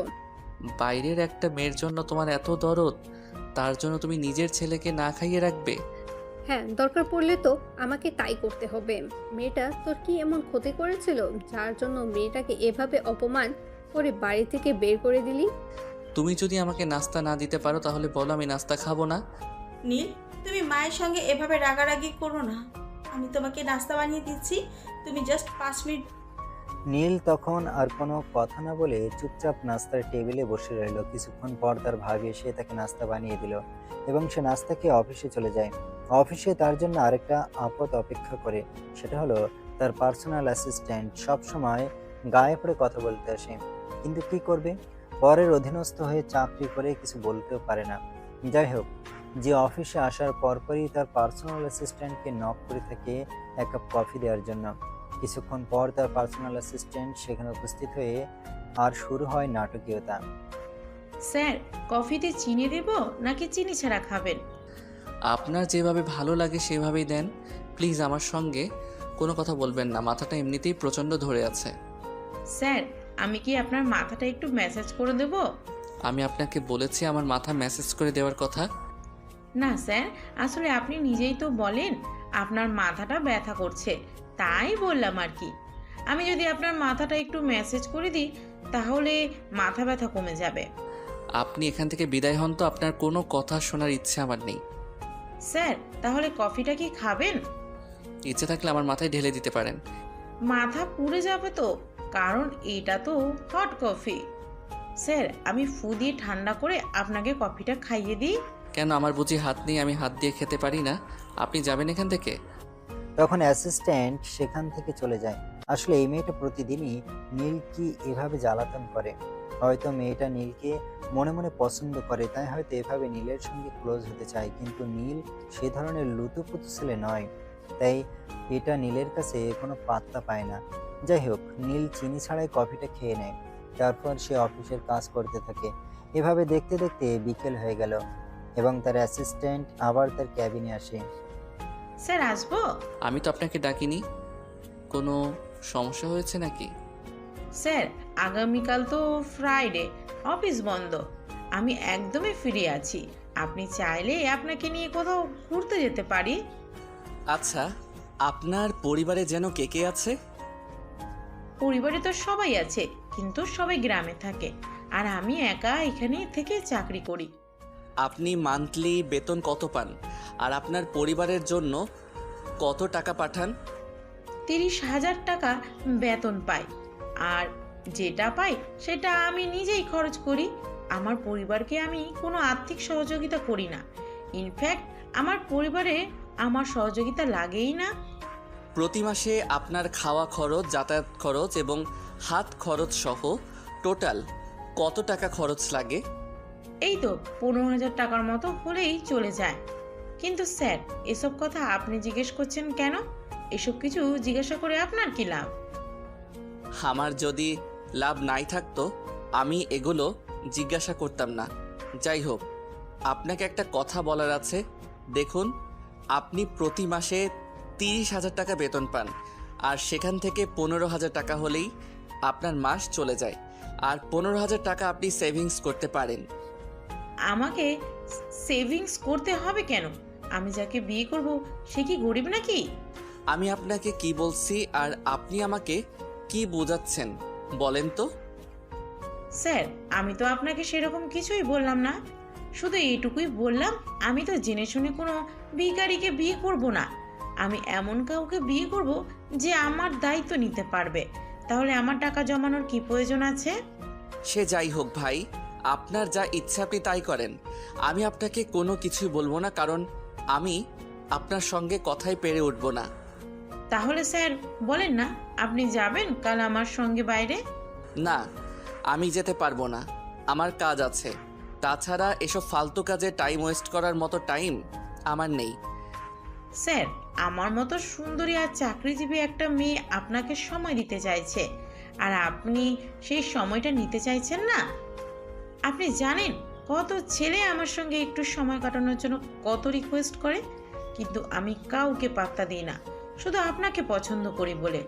আমি কি কখনো আপনাকে বলেছি আমার পেছনে টাইম ওয়েস্ট করতে? বা আমি কি কখনো আপনাকে এই কথা বলেছি যে আমি আপনাকে পছন্দ করি? কিন্তু স্যার, আমি তো আপনাকে পছন্দ করি। আমার পছন্দের কি কোনো দাম নেই আপনার কাছে? আমি বলি শোনো, মৌমাছির পেছনে ছুটে অযথা সময় নষ্ট করো না। ফুলের চাষ করো, মৌমাছি নিজেই তোমার কাছে আসবে। কিন্তু স্যার, আমার তো আপনাকে চাই। আপনি এখান থেকে যাবেন নাকি কোম্পানি অথরিটির কাছে আমি আপনার নামে কমপ্লেন করব? আপনার কি মনে হয় আপনি সেটা করলে কোম্পানির অথরিটি বিশ্বাস করবে? কেউ কখনো এটা বিশ্বাস করবে যে একটা মেয়ে একটা ছেলেকে ডিস্টার্ব করে? আপনি চাইছেনটা কি তাকে সেটা বলেন তো? আপনাকে আমি আমার জীবন সঙ্গী বানাতে চাই, আপনাকে বিয়ে করতে চাই, সারাটা জীবন আপনার সঙ্গে কাটাতে চাই, কারণ আমি আপনার প্রেমে পড়ে গেছি। কথাটা বলে নিশি নীলের গলা জড়িয়ে ধরে। তখনই হঠাৎ নীলা সেখানে এসে উপস্থিত হয়। আসলে নীল যে কোম্পানিতে চাকরি করে সেই কোম্পানিতে নীলার পরিচিত একজন চাকরি করত। নীলা সেখানে তার সঙ্গে দেখা করতে এসেছিল। দেখা করতে এসে হঠাৎ নীলের কথা কেন জানি তার মনে পড়ে যায়। আর তাই সে তার পরিচিত মানুষটার কাছ থেকে নীলের কেবিনের কথা জিজ্ঞেস করে সে সেখানে পৌঁছে যায়। কিন্তু সেখানে সেই রকম দৃশ্য দেখবে এটা কল্পনাও করতে পারেনি। তাই সে পুরোপুরি শক। বা মিস্টার নীল, প্রেম লীলা তো ভালোই চলে। গলার আওয়াজটা শুনে নীলা অনেকটা থমকে যায় আর নিশিকে ধাক্কা দিয়ে সরিয়ে দিয়ে দেখে নীলা সেখানে দাঁড়িয়েছে। তখন নীলাকে বলে, আপনি যা দেখছেন তা ভুল দেখছেন। আপনার কি মনে হয় আমি অন্ধ, চোখে দেখতে পাই না?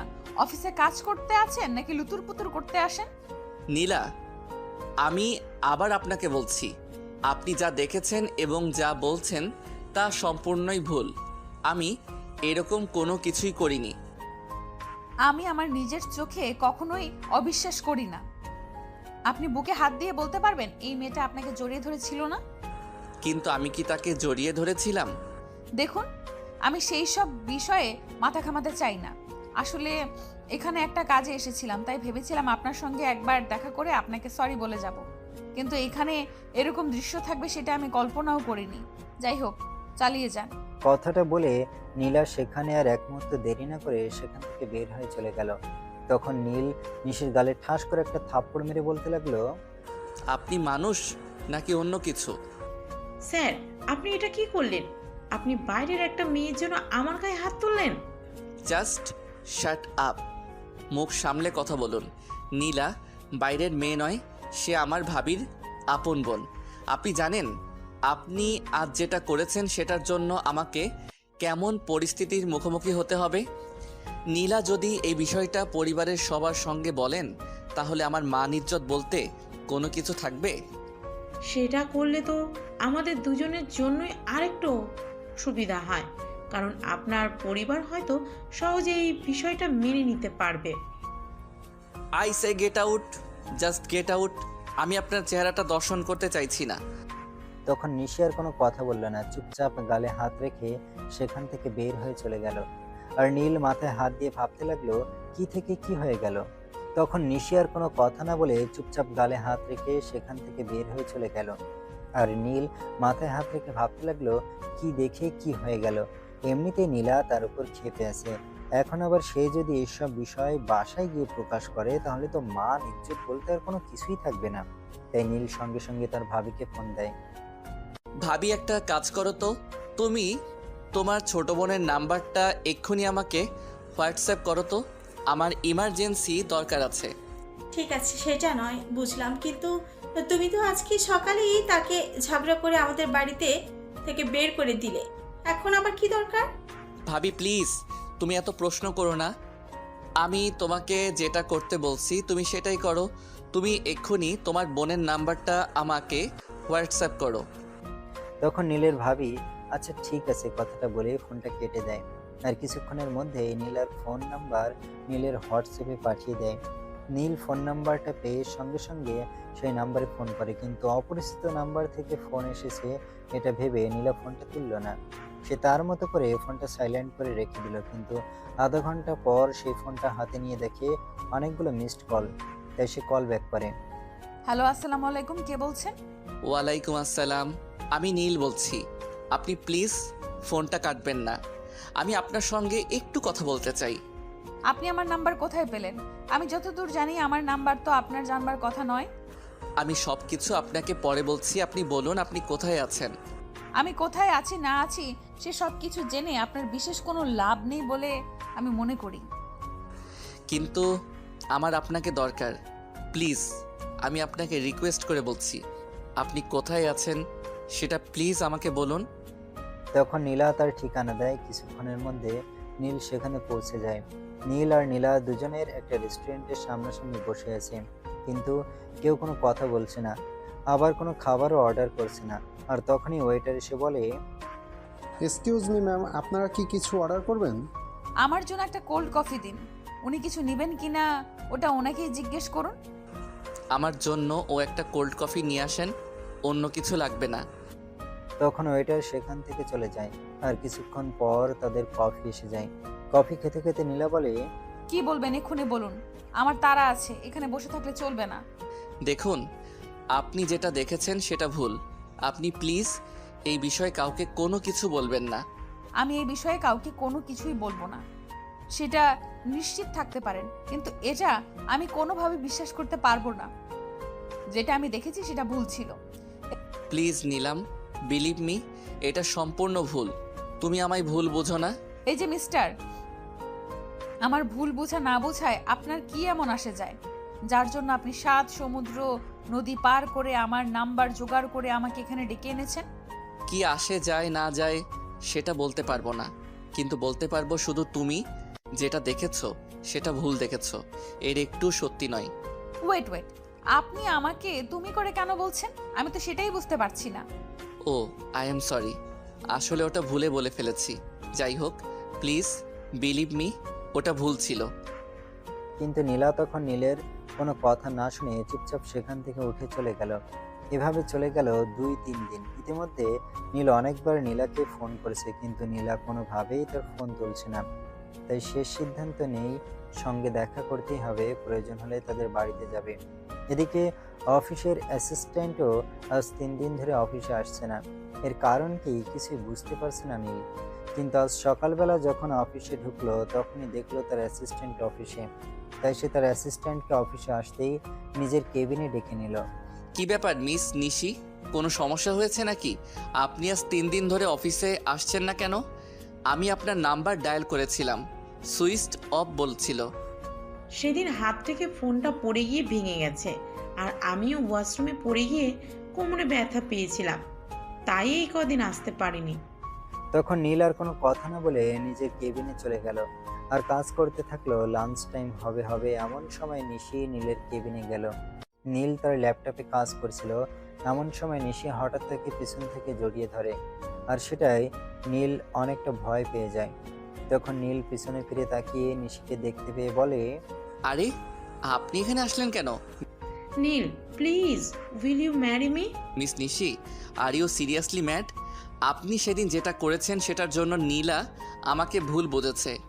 আজ 3 দিন ধরে আমার সঙ্গে কোনো কথাই বলছে না, এমনকি আমি তাকে ফোন করছি সেই কলটাও সে রিসিভ করছে না। আপনি কি চাইছেন বলেন তো? আমি তো অন্য কোনো কিছুই চাই না, শুধু তো আপনাকেই চাই। আর এখানে আমার অপরাধ কি, আমি সেটাই বুঝতে পারছি না।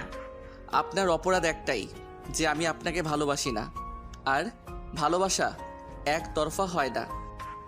তাহলে কি আপনি নীলা ম্যাডামকে ভালোবাসেন? সেটাও আমি সঠিক বলতে পারবো না, শুধু এইটুকু বলতে পারবো, সেদিন আপনার ব্যবহারে নীলা অনেক কষ্ট পেয়েছে। আপনি যদি তাকে ভালো নাই বাসেন, তাহলে সে কষ্ট পেল বা না পেল তাতে আপনার কি আসে যায়? মিস নিশি, এটা অফিস, আর এখানে কাজ নিয়ে আলোচনা করা উচিত। আমি চাই না আপনি আমার পার্সোনাল বিষয় টেনে এখানে কথা বলেন, আর আমার পার্সোনাল বিষয়ে কথা বলার রাইট আমি আপনাকে দেইনি। তখন নিশি কোনো কথা না বলে চুপচাপ সেখান থেকে চলে যায়। আর নীল অফিসের কাজগুলো কোনোরকমে শেষ করে বিকেল 3টার মধ্যে অফিস থেকে বের হয়। উদ্দেশ্য নীলাদের বাড়িতে যাওয়া।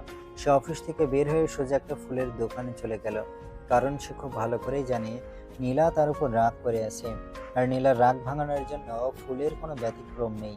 তাই সে ফুলের দোকান থেকে অনেক সুন্দর একটা বুফে কিনে নেয়। আর নীলা চকলেট খেতে খুব ভালোবাসে, সেটা ভাবির কাছে শুনেছিল, তাই সে অনেকগুলো চকলেটও কিনে নেয়। এই সব কিছু নিয়ে সে ঘন্টাখানেকের মধ্যে নীলাদের বাড়িতে পৌঁছায়। আর কলিং বেল চাপ দিতে তাদের বাড়ির কাজের মেয়ে এসে দরজা খোলে। তাই তখন সে কাজের মেয়ের কাছে নীলার বিষয়ে জিজ্ঞাসা করলে সে বলে নীলা তার রুমে রয়েছে। তাই সে সেখানে আর এক মুহূর্ত দেরি না করে নীলার রুমের সামনে চলে যায়। কিন্তু সে সেখানে গিয়ে দেখতে পায় নীলার রুমের দরজা ভেতর থেকে বন্ধ। তাই সে দরজার সামনে দাঁড়িয়ে দরজায় নক করে। নীলা প্লিজ দরজাটা একবার খোলো। কিন্তু অনেকক্ষণ নক করবার পরও নীলা দরজা খুলছিল না। তাই অবশেষে নীল বলে, নীলা, তুমি যদি এইবার দরজা না খুলো তাহলে কিন্তু আমি সত্যি সত্যি চলে যাচ্ছি। আমি এত কষ্ট করে অফিসের কাজ শেষ করে তোমার সঙ্গে দেখা করতে এলাম, আর তুমি রুমের দরজা বন্ধ করে ঘরের ভেতর বসে আছো। আচ্ছা ঠিক আছে, বসেই থাকো, আমি চলে যাচ্ছি। কথাটা বলে নীল সেখান থেকে চলে যেতে চাইছিল। এমন সময় পেছন থেকে নীলা দরজা খুলে বলে, ভেতরে আসুন। তখন নীল আর কোনো কথা না বলে চুপচাপ রুমের ভেতরে আসে, আর তার কিনে আনা গিফটগুলো নীলার হাতে তুলে দেয়। আপনাকে এইসব আনার কথা কে বলেছে? কেউ বলেনি তো, আমি নিজেই এনেছি। কারণ আমাকে ভালো করে জানি তুমি এই জিনিসগুলো খুব পছন্দ করো, তাই আনলাম। আমি তো আপনাকে একবারই বলেছি আপনি আমাকে তুমি করে বলবেন না, তারপরও আপনি কেন আমাকে তুমি করে বলার সাহস দেখাচ্ছেন? আমার কেন জানি না আপনি আপনি শব্দটা মুখে আসছে না।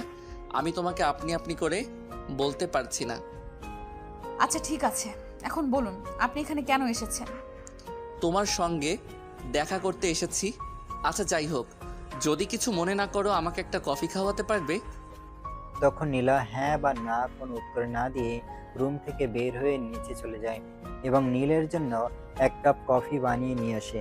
কফিটা নীলের হাতে তুলে দিতে নীল বলে, কি ব্যাপার নীলা, তোমাকে আমার জন্য আনতে বললাম, সেই জন্য তুমি একটা কফি বানিয়ে আনলে। আমি এটা একা একা খাবো নাকি? আমার এখন কফি খাওয়ার মুড নেই, তাই আমি আপনার জন্য বানিয়ে নিয়েছি। তখন আর কোনো কথা না বলে নীল কফির মগটা হাতে নেয় এবং কফিতে চুমুক দিতে থাকে। কিছুটা খাওয়ার পর সে নীলার দিকে তাকিয়ে বলে, এক চমক নাও, আমার একা খেতে ভালো লাগছে না। একা একা যদি খেতে না পারেন তাহলে আপনার অফিসের ওই রঙ্গিলা অ্যাসিস্ট্যান্টকে ডেকে নেন, সময় দিতেই চায়, সে তো আপনাকে সময় দিতেই চায়, আর তফুরন্ত সময় তাকে ডেকে নেন। প্লিজ নীলা, এখানে তুমি আর আমি ছাড়া অন্য কেউ নেই, তাই আমি চাই না অন্য কাউকে এখানে টেনে আনো।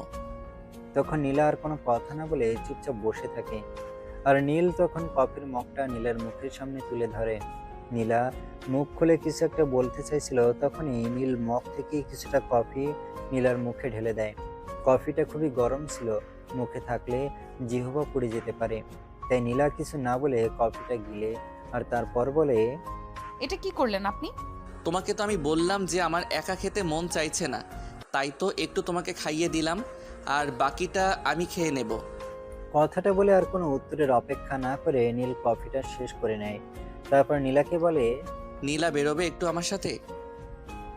না, আমার বাইরে যেতে ভালো লাগে না, আর আপনার সাথে তো প্রশ্নই ওঠে না, কারণ আপনার তো বাইরে যাওয়ার মতো মানুষ আছে। আপনার যদি বাইরে যাওয়ার ইচ্ছা থাকে তাহলে আপনি তাকেই নিয়ে যান। প্লিজ নীলা, ওসব কথা টেনো না। আমি ওইসব কথার মধ্যে যেতে চাইছি না। আমি তোমাকে যেটা বলতে চাই যে তুমি সেটা বোঝার চেষ্টা করো। কিন্তু নীলা সেই সব কথা শুনতে রাজি না। নীল এখন যতক্ষণ নীলার সামনে থাকবে নীলার রাগ যেন বেড়েই চলেছে। তাই নীলা নীলকে বলে, আপনার যদি কথা বলা শেষ হয়ে থাকে তাহলে আপনি এখন আসতে পারেন, আমি আর আপনার সঙ্গে কোনো কথা বলতে ইচ্ছুক নই। নীলা প্লিজ, এভাবে বলতে হয় না। তুমি একটু ভালো করে কথা বলো আমার সাথে। আমি আপনার গার্লফ্রেন্ড নাকি নাকি বিয়ে করা বউ যে আমি আপনার সঙ্গে রসের আলাপ করব? রসের আলাপ করার জন্য তো আপনার অফিসের অ্যাসিস্ট্যান্ট হয়েছে। আপনার যদি রসের আলাপ করবার এতই প্রয়োজন পড়ে তাহলে আপনি তার কাছে যাচ্ছেন না কেন? Neela please, don't cross your limit. তুমি কিন্তু আমার ধৈর্যের বাঁধ ভেঙে দিচ্ছ বলে দিলাম। আপনার যদি সেটা মনে হয়ে থাকে তাহলে তাই, আমি আর কিছুই বলতে চাই না। Please leave me alone. আমি যাব না এখান থেকে, আর তোমাকে আমি একা থাকতে দেব না। আমি এখানেই থাকবো আর তোমার সাথেই থাকবো। দেখি আমি তুমি কি করতে পারো। প্রয়োজন পড়লে আমি আপনাকে বাড়ি থেকে বের করে দিব, কিন্তু আমার মনে হয় সেটার প্রয়োজন হবে না, কারণ আপনি তো ভদ্র ফ্যামিলির মানুষ। ভদ্রতা বলতে হয়তো কিছুটা আপনার মধ্যে আছে। কিন্তু সেই সব কথা যেন নিজের কান পর্যন্ত পৌঁছাচ্ছিল না। সে তার মতো করে রয়েছে। ঠিক তখনই নীলাম তার হাত ধরে আর রুমের বাইরে বের করে দিতে চাইছিল, কিন্তু নীল সেটা হতে না দিয়ে নীলাকে ঘুরিয়ে দিয়ে নীলার দিকে এগোতে শুরু করে। নীলা এক পা করে পিছাতে পিছাতে বলে, কি ব্যাপার, আপনি এইভাবে আমার দিকে এগোচ্ছেন কেন? তুমি আমার কথা শুনতে চাইছো না, এখন আমি তোমাকে আমার কথা শোনাবো। কথাটা বলে নীল নীলার দিকে এগোতে থাকে আর নীলা পেছনের দিকে পেছাতে থাকে। নীল এভাবে তার দিকে এগোচ্ছে এটা দেখে নীলা অনেকটাই ভয় পেয়ে যায়, কারণ সারা বাড়িতে সে ছাড়া আর কেউ নেই, কারণ তার বাবা এখনো নীলদের বাড়িতে রয়েছে আর কাজের মেয়েটা হয়তো এতক্ষণে চলে গেছে। নীলা কাঁপা কাঁপা গলায় বলতে থাকে, আরে আপনি এইভাবে আমার দিকে এগোচ্ছেন কেন? বললাম তো, যাতে তুমি আমার কথা শুনতে বাধ্য হও সেটার ব্যবস্থা করব। ততক্ষণে নীলার পিঠ দেয়ালে ঠেকে গেছে, সে আর পিছাতে পারছে না, কোনো রকমে নীলের কাছ থেকে পালাতেও পারছে না। তাই সে নীলকে বলতে থাকে, দেখুন একদমই ভালো হচ্ছে না, কিন্তু আপনি এখান থেকে সরুন আর আমাকে যেতে দিন, তা না হলে কিন্তু আমি চিৎকার করতে শুরু করব। সে তোমার যা ইচ্ছা তুমি তাই করতে পারো। আমি তোমাকে এই বিষয়ে কোনো বাধা দেব না, কারণ আমি খুব ভালো করে জানি সারা বাড়িতে কেউ নেই। আর তোমার চিৎকার শুনে যদি আশপাশ বাড়ির কেউ চলে আসে তাহলে মান ইজ্জত তোমার যাবে, আমার নয়।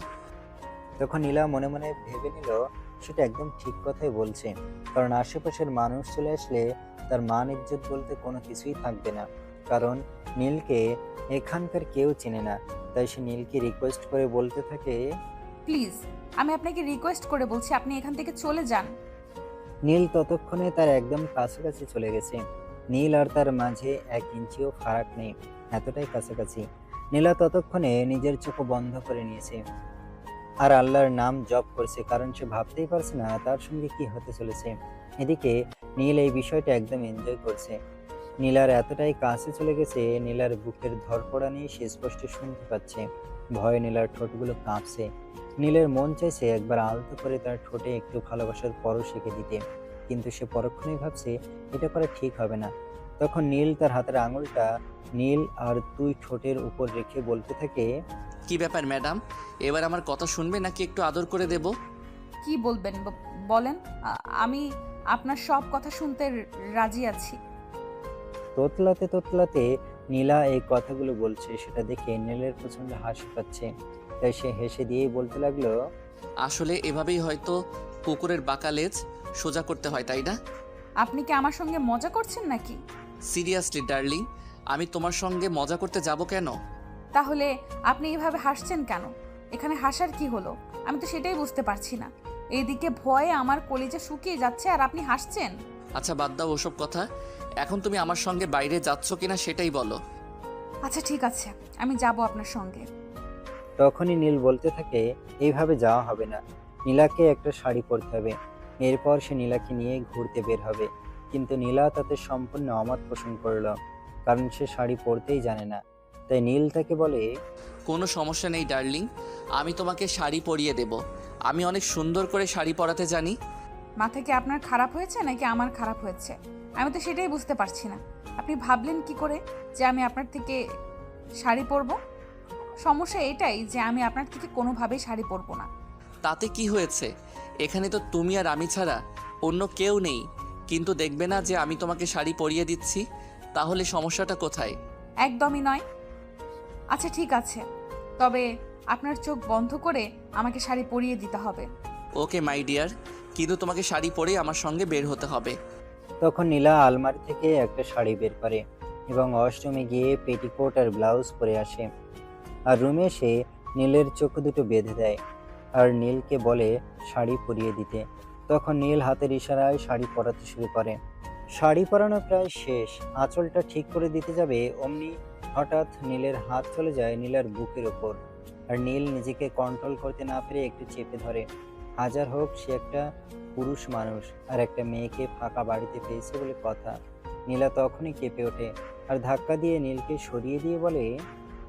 এ কি করছেন কি আপনি এটা? এই জন্যই আপনাকে বলেছিলাম আমাকে শাড়ি পরিয়ে দিতে হবে না। আই এম সো সরি, আসলে এগুলো এতটাই নরম যে আমি ভেবেছিলাম হয়তো তুলোর বালিশ। এবার আপনার শাড়ি পরানো শেষ হয়েছে কিনা সেটাই বলুন। অতঃপর নীল শেষ হয়েছে বলে জানায় আর তখন নিজের চোখ দুটো খুলে দিতে বলে। তখন নীলা নীলের চোখ দুটো খুলে দেয় আর নীল তার দিকে তাকিয়ে একদম অবাক। শাড়িতে নীলাকে একদম পরীর মতো লাগছে, তাই সে একদম অপলক দৃষ্টি নিয়ে নীলার দিকে তাকিয়েছে। এটা দেখে নীলা তার চোখের সামনে আঙুলে তুড়ি দিয়ে বলে। এই যে মিস্টার, কি ব্যাপার, কি সমস্যা আপনার? আপনি এইভাবে তপ্তা হয়ে আমার দিকে তাকিয়ে আছেন কেন? আই লাভ ইউ নীলা। আরে আপনার সমস্যা কি? মাথা খারাপ হয়ে গেছে নাকি? সব পাগলের মতো প্রলাপ করছেন। এখন কি আপনি বের হবেন নাকি আমি শাড়িটা খুলে ফেলবো? আরে না, এসব কি বলছো তুমি? এত কষ্ট করে তোমাকে এত সুন্দর করে শাড়িটা পরালাম, আর এখন তুমি কি না বলছো শাড়িটা খুলে ফেলবে? তখন নীলা আর কোনো কথা বলেনি। তারপর নীল নীলাকে নিয়ে চুপচাপ বাসা থেকে বের হয়ে যায় ঘুরতে যাওয়ার উদ্দেশ্যে। সেদিন সারাটা বিকেল দুজনে ঘোরাঘুরি করলো। নীলার নিজেরও অনেক দিনের ইচ্ছে ছিল এভাবে শাড়ি পরে খোলা চুল নিয়ে কারোর বাইকের পিছনে বসে সারা শহর ঘুরে দেখা, আর আজ তার সেই ইচ্ছে পূরণ হলো। সারাদিন দুজনে ঘোরাঘুরি করলো, রাতে ডিনার করে তারপর বাসার দিকে রওনা দিল। তখনই হঠাৎ নীল বলল। নীলা, আজ তোমাকে ওই বাড়িতে যেতে হবে না, তুমি আমার সঙ্গে আমাদের বাড়িতে চলো। না, সেটা তো হবে না।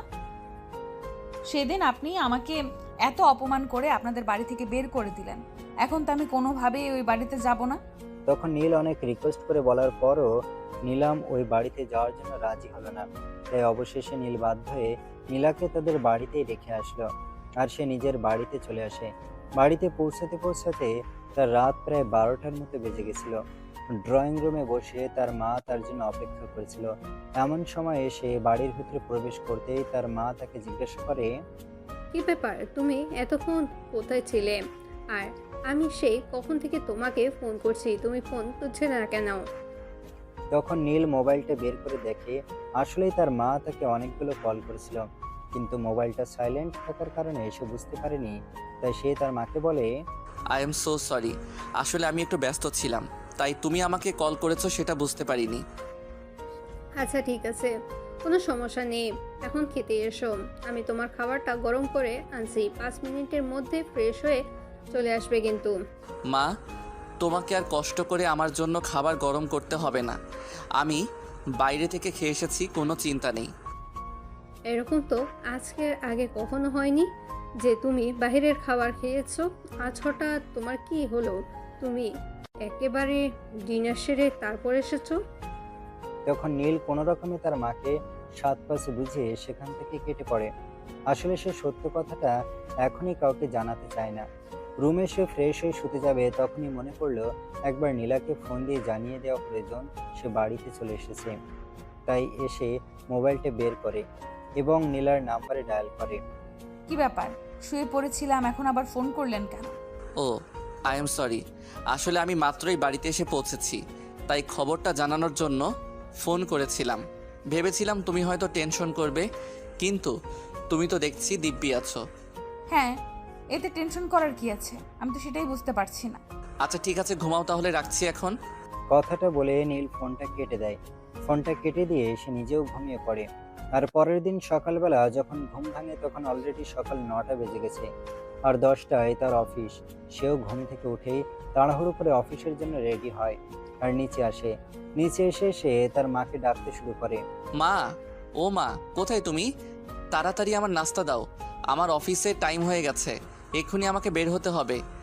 আমি তো আজকে নাস্তা বানাইনি, তুমি তো বলেছো তুমি এখন বাইরে খাবার খেতে পারো, তাই ভাবছিলাম তুমি আজকে সকালে নাস্তা বাহিরেই করে নিবে, তাই একটু দেরি করে ঘুম থেকে উঠেছি। তখন নীল বুঝতে পারলো না এখানে কোনো কিছু বলতে গেলে হিতে বিপরীত হতে পারে, তাই এখানে কথা না বলাই ভালো। তাই সে সকালের নাস্তা না করে এই বাড়ি থেকে বের হয়ে গেল এবং সেখান থেকে সোজা অফিসে। অফিসের ক্যান্টিন থেকে সামান্য কিছু খেয়ে তারপর ডিউটিতে ঢুকে গেল। এদিকে নীল কেবিনে এসে ঢুকতে তার অ্যাসিস্ট্যান্ট এসে ঢুকলো। May I coming? হ্যাঁ আসুন, কি হয়েছে, কিছু বলবেন নাকি? স্যার, আমাকে কি একটা সুযোগ দেওয়া যায় না? আপনি কোন বিষয়ে কথা বলছেন? আমি কিন্তু সত্যি বুঝতে পারছি না, আপনি খুলে বলুন। স্যার, আমি খুব ভালো করেই জানি যে আমি আপনাকে কি বলতে চাইছি। আপনি সেটা খুব ভালোভাবেই বুঝতে পারছেন, আর সব কিছু জেনে শুনেও যদি আপনি না বোঝার ভান করেন তাহলে তো আমার কিছুই করার নেই। দেখুন, আপনি যদি জেনে শুনে সেই বিষয়টাকে ইস্যু করে তোলেন তাহলে তো আমার কিছুই করার নেই। আপনাকে আমি কতবার বলবো যে আপনাকে আমার পছন্দ নয়? Please leave me. আমাকে কেন আপনার পছন্দ নয়? আমি দেখতে অসুন্দর, পড়াশোনা জানি না, আনস্মার্ট ক্ষেত, সেজন্য? দেখুন, আমি আপনাকে ওইসব কথা কখনো বলিনি। ইনফ্যাক্ট আপনাকে এসব কথা বলার কোনো ইচ্ছেই আমার নেই। আমি শুধু আপনাকে এটাই বলতে চাই, আপনি অন্য কারো কাছে এই চাকরিটার জন্য অ্যাপ্লাই করুন। তার মানে আপনি এত সহজে আমাকে মেনে নেবেন না, তাই তো?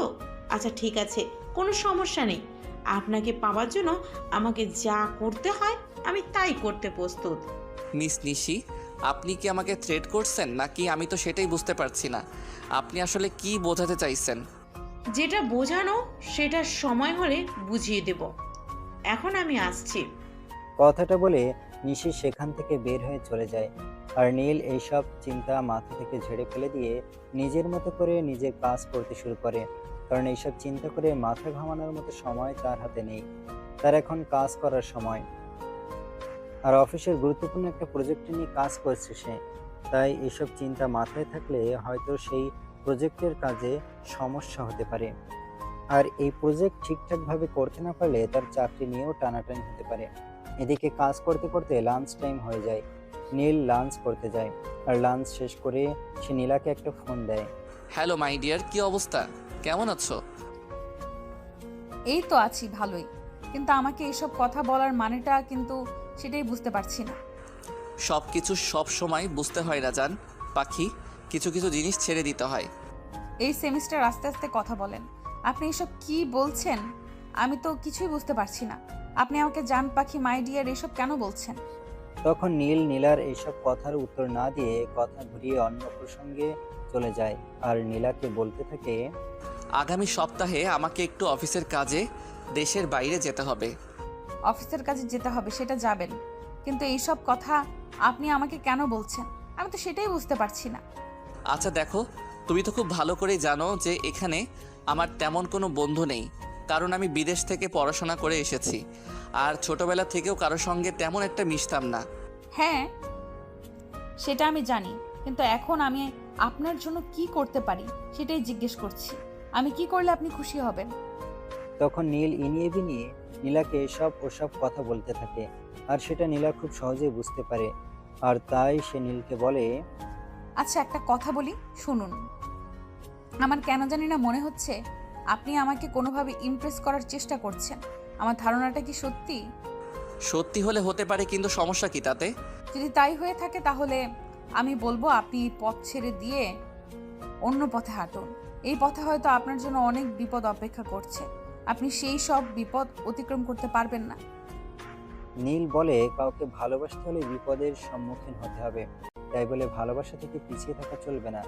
ভালোবাসা মনের গভীর থেকে আসে, আর ভালোবাসাকে জোর করে বাঁচিয়ে রাখতে হয়।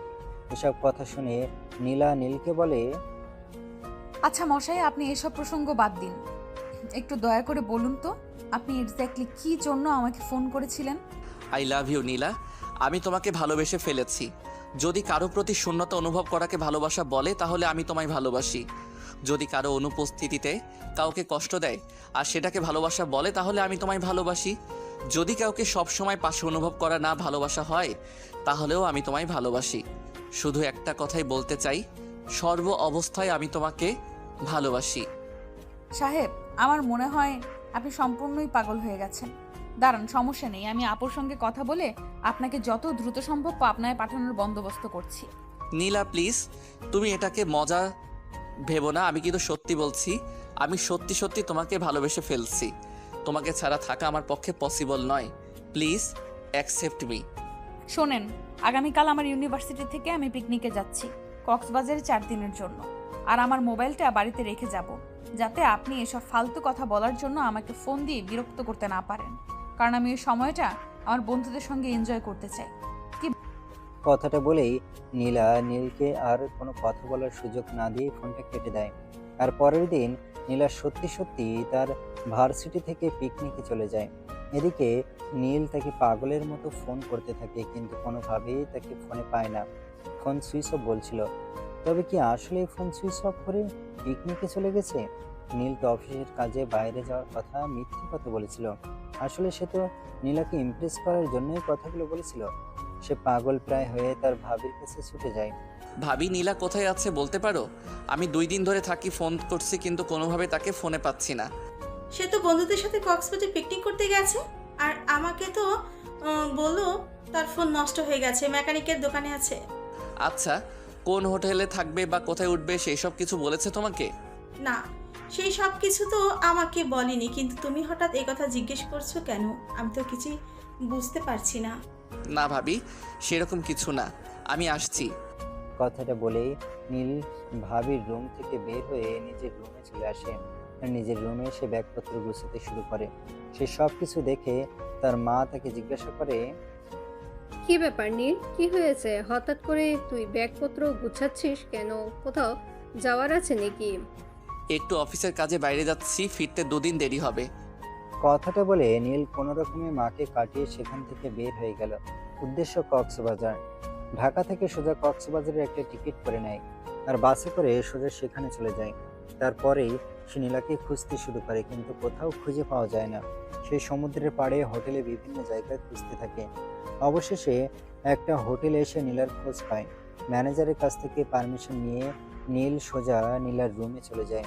তখন সে বন্ধুদের সঙ্গে বসে আড্ডা দিচ্ছিল, আর হঠাৎ নীলকে সেখানে দেখে সে চমকে গিয়ে বলতে থাকে, ব্যাপার, আপনি এখানে কিভাবে এলেন? আর আমি এখানে আছি সেটা জানলেন কি করে? নীলা, তোমাকে আর এখানে থাকতে হবে না, তুমি চলো আমার সঙ্গে। আরে, আপনার কি মাথা খারাপ হয়ে গেছে নাকি? আমি তো সেটাই বুঝতে পারছি না। আমি এখানে আমার বন্ধুদের সঙ্গে ঘুরতে এসেছি, আর আমি এখানে আছি সেটা আপনি জানলেন কি করে? তখন নীল সমস্ত ঘটনা নীলাকে খুলে বলে। আর এসব কিছু শুনে নীলার বন্ধুরা হাসতে শুরু করে। সেটা দেখে নীল বলে, আমাকে নিয়ে তোমরা এভাবে হাসাহাসি করছো কেন? আমি সেটাই বুঝতে পারছি না। আসলে কি তোমরা জীবনে কখনো কাউকে ভালোবেসে দেখোনি? ওরা ভালোবেসে দেখেছে, কিন্তু পাগল দেখেনি। আপনি আসলেই একটা পাগল। হ্যাঁ, তুমি যদি আমাকে পাগল বানিয়ে রাখতে চাও তাহলে আমি আসলেই পাগল, তবে শুধু সেটা তোমার জন্য, অন্য কারোর জন্য নয়। এখন তুমি চলো তো আমার সঙ্গে।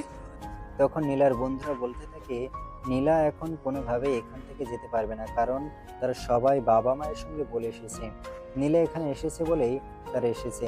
আর নীলার ভরসাতেই সবার বাবা মা রাজি হয়ে এখানে আসতে দিয়েছে। কিন্তু এখন যদি নীলা চলে যায় আর সেটা কোনোভাবেও তাদের বাবা মা জানতে পারে, তাহলে তাদের অবস্থা খারাপ করে ছেড়ে দেবে। তখন নীল সবার সামনেই বলতে থাকে, আচ্ছা ঠিক আছে, কোনো সমস্যা নেই। তাহলে তোমরা যে কয়দিন এখানে থাকছো আমিও এখানে থাকছি। আপনি এখান থেকে যাবেন নাকি আমি এক্ষুনি বাড়িতে ফোন দিয়ে সবকিছু বলে দিব?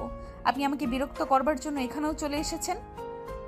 তখন নীল একটু মুচকি হাসি দিয়ে বলতে থাকে, সে তোমার ইচ্ছে থাকলে তুমি করতেই পারো, কিন্তু আমি বাড়িতে বলে এসেছি আমি অফিসের কাজে বাইরে যাচ্ছি। এখন যদি তুমি সবাইকে ফোন দিয়ে এটা বলো তাহলে বাকি বিষয়টা সামনে নেওয়ার দায়িত্ব তোমার। আমি কিছুই জানি না। আপনি এরকম কেন করছেন আমি তো সেটাই বুঝতে পারছি না। প্লিজ আপনি এখান থেকে চলে যান। কিন্তু নীল তো সিদ্ধান্ত নিয়েই ফেলেছে, সে এখন আর কোনো কথাই শুনবে না। নীলা এখানে যতদিন থাকছে সেও এখানে ততদিন থাকবে।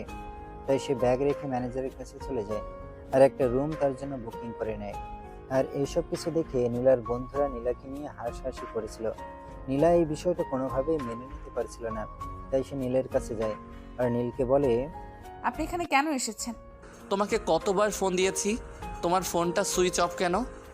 আপনাকে তো আমি এখানে আসার আগেই বলে দিয়েছিলাম আমার ফোনটা সুইচ অফ করে তারপর এই বাড়ি থেকে বের হব। তারপরও কেন আপনি আমার সঙ্গে যোগাযোগ করার চেষ্টা করেছেন? আর এইখানে এবার কোন সাহসে চলে এসেছেন?